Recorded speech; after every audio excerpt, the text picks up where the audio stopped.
Hi, welcome to this spoken tutorial on general purpose utilities in Linux.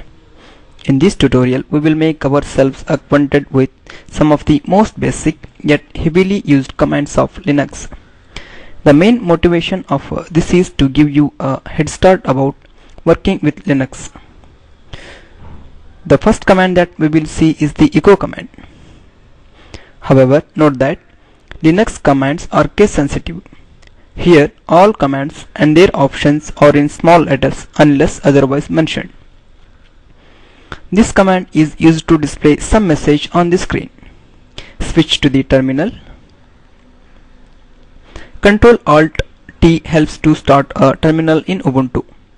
This command may not work in all Unix systems, however. A general procedure to open a terminal is already explained in another spoken tutorial. Type at the prompt echo space hello world and press enter. This prints the customary hello world message on the screen. We can also use the echo command to display the value of a variable. Type at the prompt echo space $shell in capital and press enter. This outputs the present shell being used. We can also use escape sequences with echo command. For this in Linux we need to use -e option. Common escape sequences include \t for tab, \n for new line. \c is a escape sequence which when used causes the prompt to be displayed on the same line.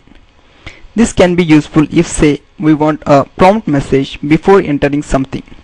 Type at the prompt echo space -e within single quote enter a command \c and press enter. We will see that the prompt will be displayed after printing enter a command on the same line. You may want to know what version of Linux kernel you are running. To know this and many other characteristics of our machine, we have the uname command. Type at the prompt uname space -r and press enter. To know what is your username, type at the prompt who space yam space I and press enter. This in fact comes from the who command that enlists all the users currently logged into the system in case your system is a multi-user system. Sometimes your login password may get compromised or you may want to change it. For this we have the password command. Type at the prompt PASSWD and press enter. When you type this command, you would be asked to type the current password. Here I would be typing my system's current password. When that is correctly entered, you will have to enter your new password and then retype it to confirm.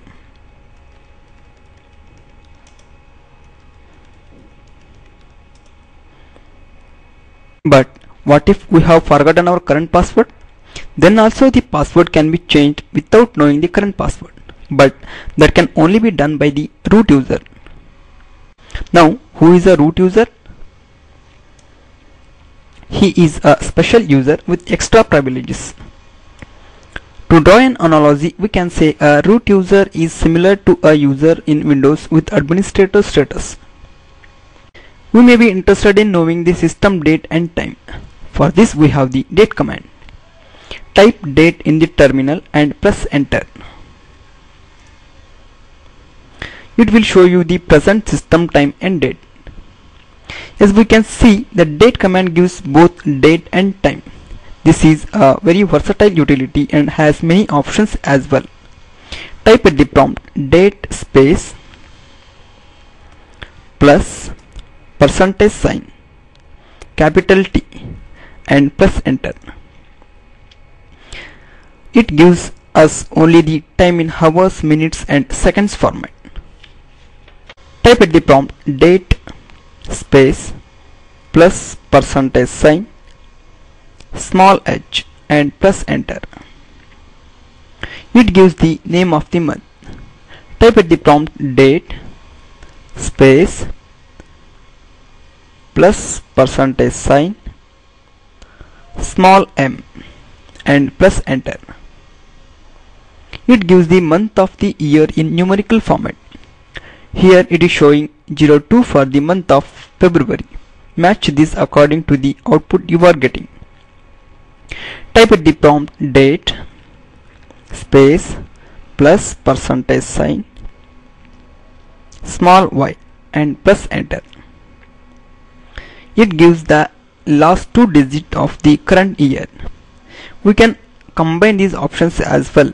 For example, type at the prompt date space plus within double quotes percentage small h percentage small y and press enter. Here it is showing February 11. Another related command is the cal command. Though not as common, this helps you to see the calendar of any month and any year. To see the current month's calendar, type at the prompt cal and press enter. To see the calendar of any arbitrary month, say December 2017, type at the prompt cal space 12 space 2017 and press enter. This gives the calendar of December 2017. Before moving ahead, let us discuss a little bit about files and directories. In Linux, almost everything is a file. Now the question is, what is a file? In real file, a file is where we store our documents and papers. Similarly, a Linux file is a container for storing information. Next, what is a directory? A directory can be understood as a collection of files and other subdirectories. A directory helps us in organizing our files in a systematic manner. This is like what we call folders in Windows.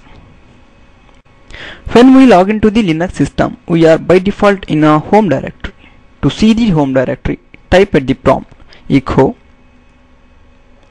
space $home in capital and press enter. The next command helps us to see the directory we are currently working in. It is pwd, that stands for present working directory. Type at the prompt pwd and press enter.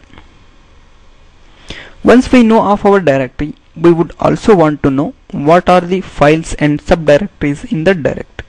For this we have the ls command, which is probably the most widely used command in Unix and Linux. Type the command ls and press enter. Now observe the output. Files and subdirectories are generally shown with different colors. ls is a very versatile command and has many options. Let us see some of them. Type at the prompt ls space --all and press enter. This shows all the files including the hidden files. Hidden files here are file names starting with dot. If we not only want to see the file but also get more information, we can use the -l option. Just type the command ls space -l and press enter. It gives us the file permissions, file owner's name, last modification time, file size in bytes, etc. Explanation of the fields of this option is beyond the scope of the present tutorial. ls can be used with many options which we will see later. Instead of just displaying all this information on the screen, we may store it in a file. In fact, we can store the output of any command in a file in this way. Just type the command followed by the right angle bracket and the file name. Say we write ls space minus small l space right angle bracket space file info and press enter. Now all the files and directories information will be directed to the file named file info. But how do we see the content of this file? For this we have the cat command. Just type cat space and the name of the file, here it is file info, and press enter. Now you can see its contents. In fact, the other main use of cat is to create a file.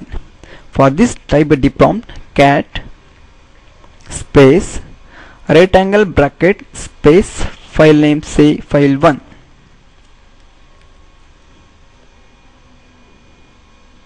and press enter. Now when we press enter, the command waits for input from the user. Whatever we type will be written into the file. So type some text. Now press enter key to indicate the end of input. Now press the Ctrl and D keys together.